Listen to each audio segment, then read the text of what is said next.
عليكم اخواتاتي واخواتي، كي دايرين؟ لاباس عليكم؟ بخير صحه لاباس؟ كنتمنى تكونوا بخير وعلى خير، ويلقاكم هذا الفيديو ديالي بالصحه والسلامه ان شاء الله. المهم غنبداو اليوم، غندير لكم واحد الحلوه ديال زمان.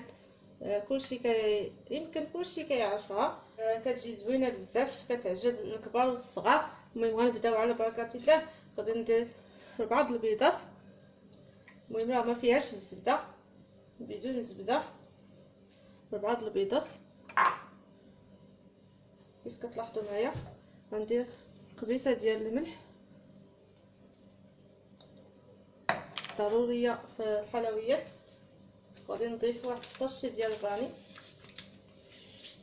المهم هذه ديك الحلوات ديال اللي كتكون طبقات. بعد ما درت فانا البنات، غادي نضيف كاس ديال سنيده ديال العلبه،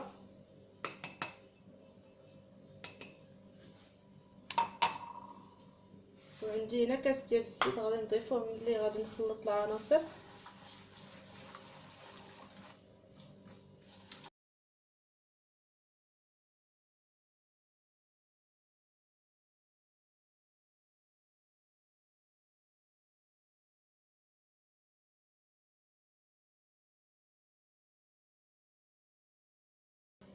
المهم البنات خلطنا البيض مع ديك السنيده والفاني، حطيت تخلط مزيان وتذوب ديك السنيده مزيان. ديك الساعه غادي نضيف كاس ديال الزيت العنبه،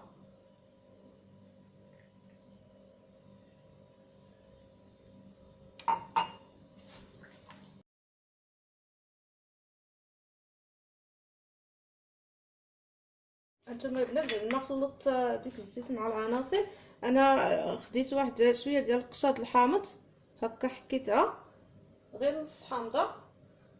غندير القشور ديالها،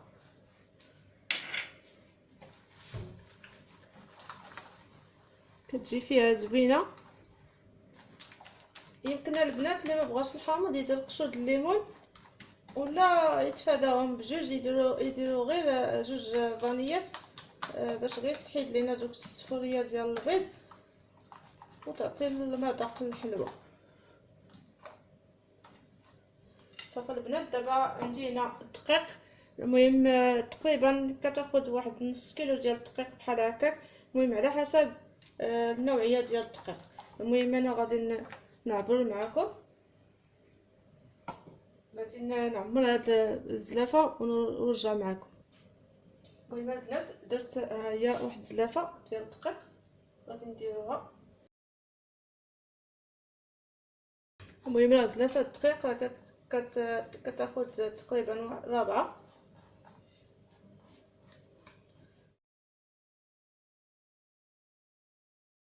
خص العجينه ما نقصحوهاش. المهم غادي نزيد الزلافه الثانيه نعمرها. البنات هي الزلافه الثانيه كيف لاحظتوا معايا. غادي ندير غير النص ديالها حتى نخلط.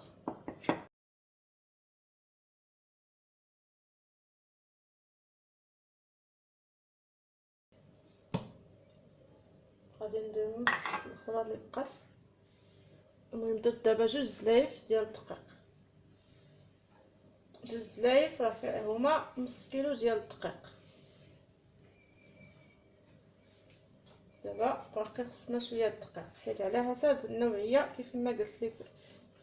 كاين الدقيق اللي غادي ياخذ لكم غير نص كيلو بركه، كاين الدقيق اللي كيشرب. باقي غنزيد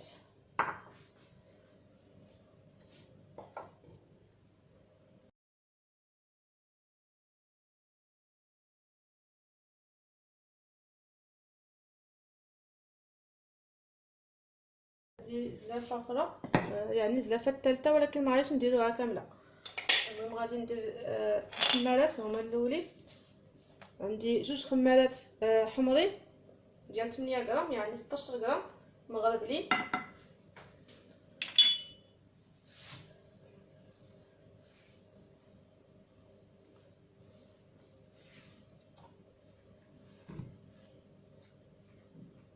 باقي كتلصق. دابا غادي ناخذ الزلافه الثالثه اللي عمرنا، غنديرو منها غير شويه. نخلط.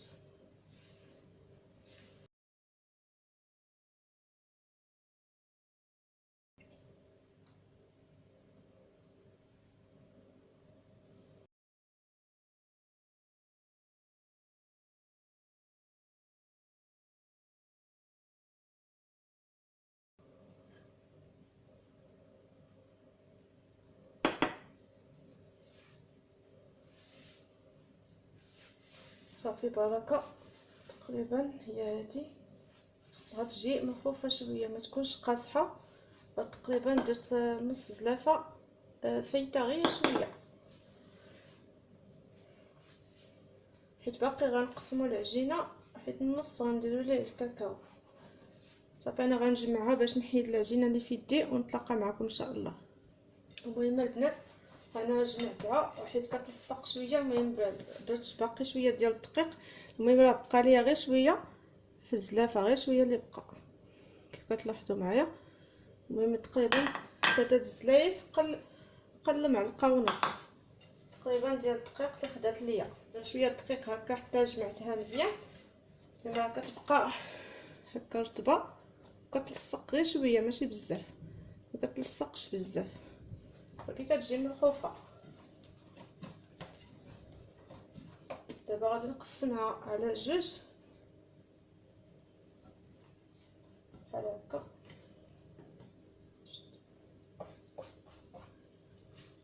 حيت ضروري نخليوها شويه ملخوفه باش تجينا هي هذيك في الطياب.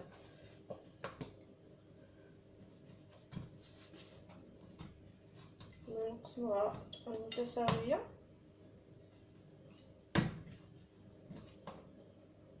صافي هذه غادي نخليها جانبا، وهذا النص غادي نزيد ليها الكاكاو. المهم بالنسبه للكاكاو تقريبا 2 معالق كبار. المهم على حسب اللون اللي بغيتو فيها، على حسب اللون اللي بغيتو.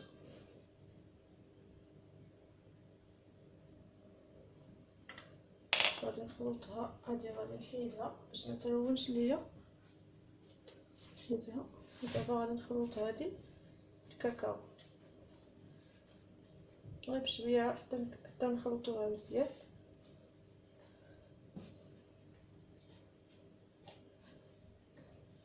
هنا البنات راني خلطتها مزيان وغسلت يديا باش نوريكم شفتوها كيف كتجي. المهم بالنسبه ملي كتلصق معكم شويه دهنوا غير يديكم شويه وجمعوها.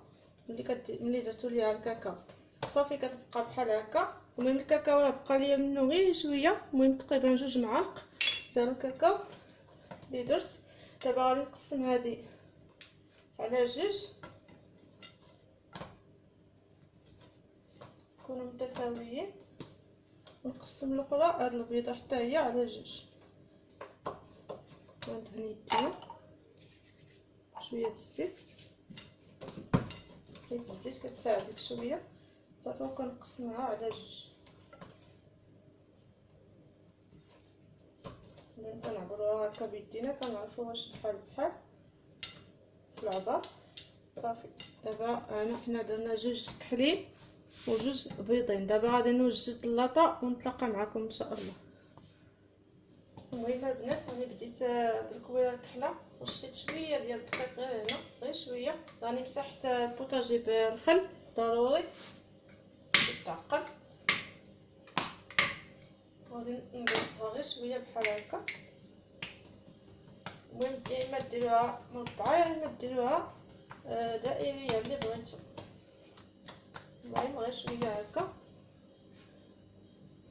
انا خديت اللاطه البنات، المهم اما مربعه اما مدوره اللي كاينه. المهم ولا هذيك الكبيره ديال الفران ديال الغاز اللي بتوفر.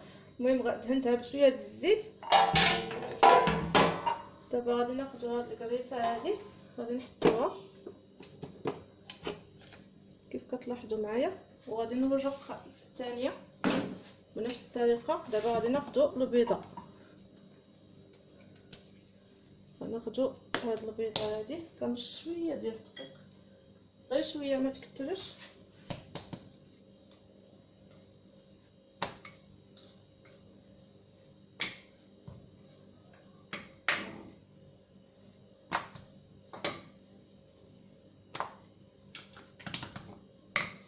هكا. وغادي ناخد اللاطه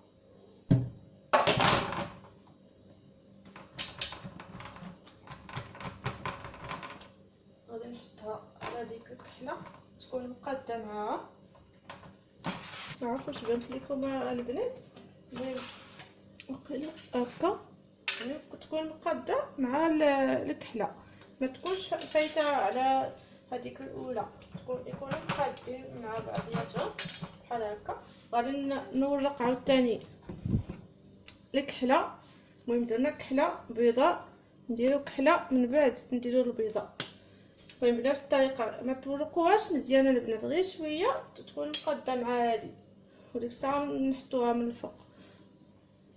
دابا البنات ورقت الاخيره كما لاحظتوا معايا، راني درت الكحله هي الثالثه، وغادي ندير عاوتاني البيضاء من الفوق. خاصكم تخدموا دغيا حيت على حسب العجينه خفيفه.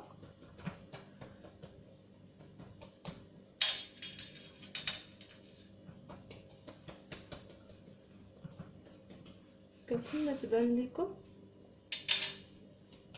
خصنا نطلعوها شويه هكا باش تجينا مقاده مع الاخرى. كنتمنى تبان لكم البنات، شفتوها؟ ها هي الكحله، حيت مع الطاوه كحله ما غاش تبان لكم مزيان. ها هي كحله، ها هي البيضاء، ها هي الكحله، ها هي البيضاء، يعني جوج خلفناهم. دابا غادي نورقوها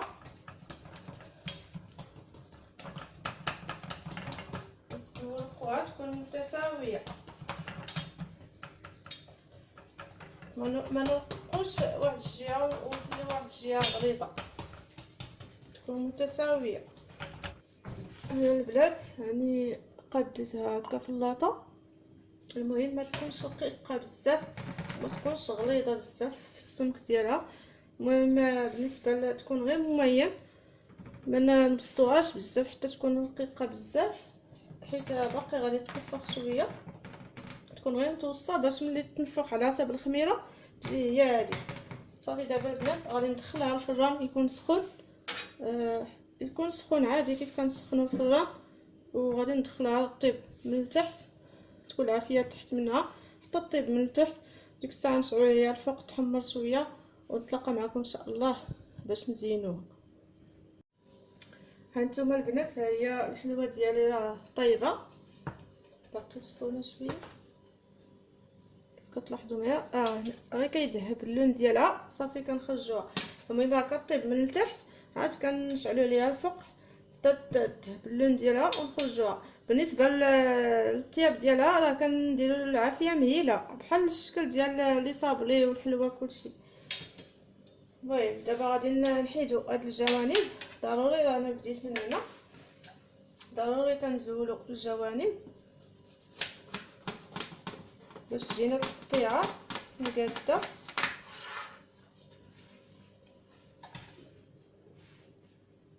وهادو البنات ما غاديش نلوحوهم، راه كناكلوهم ما كيضيعوش. المهم البنات راه ملي كنزولو الجوانب المهم كنعبروا، المهم على حسب القياس اللي بغيتو. انا درت غير 3 الصباع هكا، كنعبروا وكنقطعوا.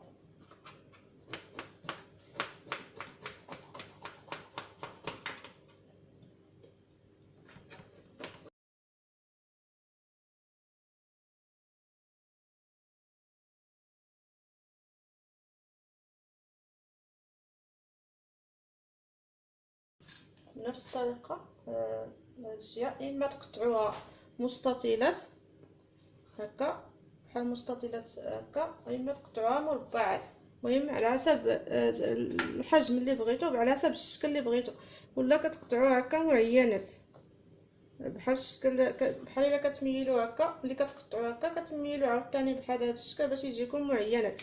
المهم انا وريتكم غير الطريقه كيفاش تقطعوا في الاول، حيت حنا ضروري خصنا ندهنوها هي الاولى، وديك الساعه نكملوا التقطاع ان شاء الله. المهم غناخد كوفيتير ديال المشماش هكا، الكوفيتير الجاري ديال المشماش غادي ندهنوا بها كامله.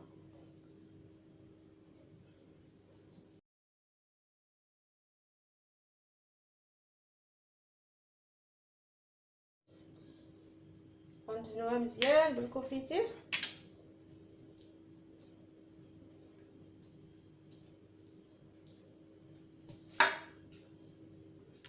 انا البنات كملت بالدهن ديال الكونفيتير حيت زدت باقي شي شويه.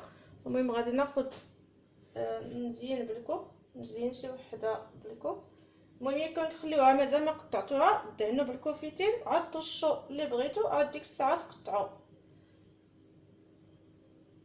يمكن تزينوا غير بالكوك كامل ولا ديروا النص ديال الكوك والنص ديال الكاكاو، المهم اللي متوفر عندكم زينوا به، كل واحد والذوق ديالو. انا وريتكم غير الطريقه ديال العجينه والطريقه كيفاش كنديروا ليها وصافي وتزيين اختياري. انا غندير هذا، غادي دابا بالكوك.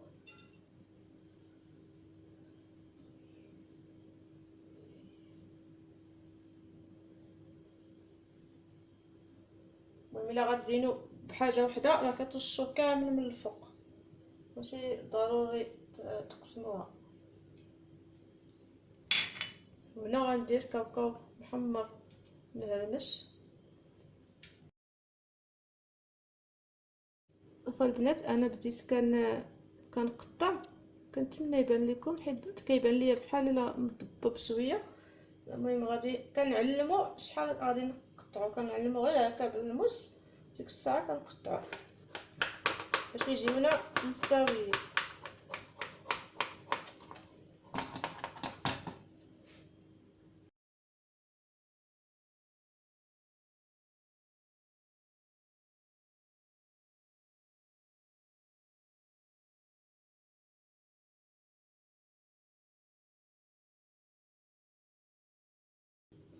هانتوما البنات بعد ما قطعتها كامله، المهم دابا غادي ناخذ لكم شي وحيده شوفوها كيف كتجي.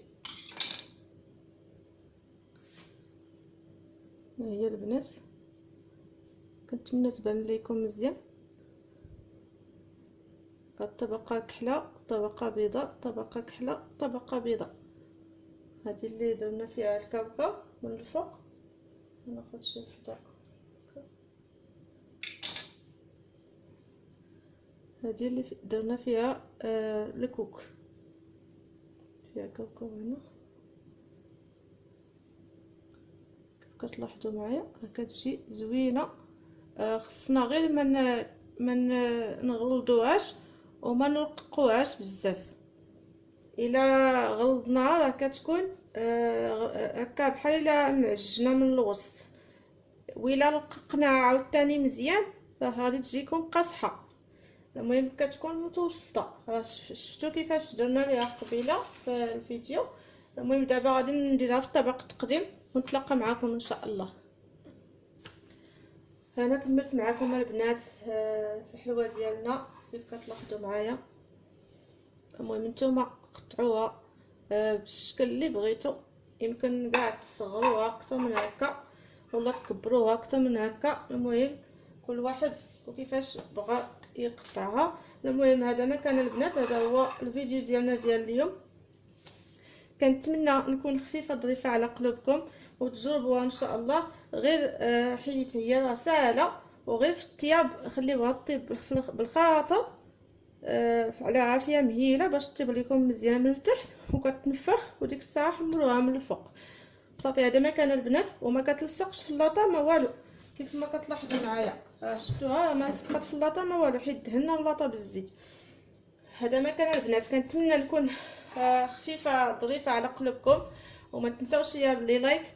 وان شاء الله غادي نكملوا ان شاء الله بالجديد. المهم درت لكم هذه الحلوه اللي هي اقتصاديه وبسيطه وكل شيء في الدار. للناس اللي كيبغيو البساطه، حنا بسطاء الحمد لله. وكنتمنى نكون خفيفه ظريفه على قلوبكم. بسلامه عليكم، وخليت لكم الراحه حتى الفيديو الجاي ان شاء الله.